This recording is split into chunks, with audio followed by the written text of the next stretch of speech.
দফা বাস্তবায়ন উপলক্ষে আজকে থেকে ঢাকা মেডিকেলে উদ্বোধন করে আমরা প্রচারণা শুরু করলাম।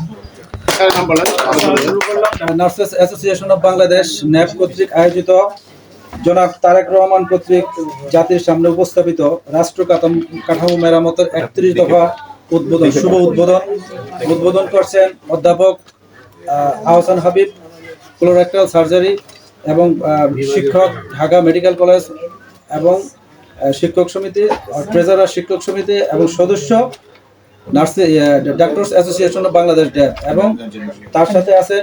নার্সেস অ্যাসোসিয়েশন বাংলাদেশের প্রেসিডেন্ট বিলকিস জাহান চৌধুরী এবং সাধারণ সম্পাদক আকরাম হোসেন। আমাদের নার্সেস অ্যাসোসিয়েশনের যে উদ্যোগ নিয়েছে এটা একটা ভালো ফল বয়ে আনবে এবং আমাদের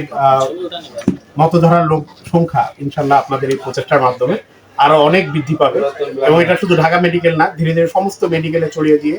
আমাদের এই সামনে যাতে আমাদের বিজয় আসে এই আশা ব্যক্ত করে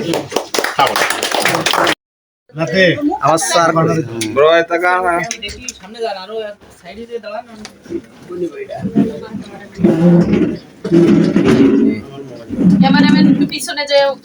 না না একদম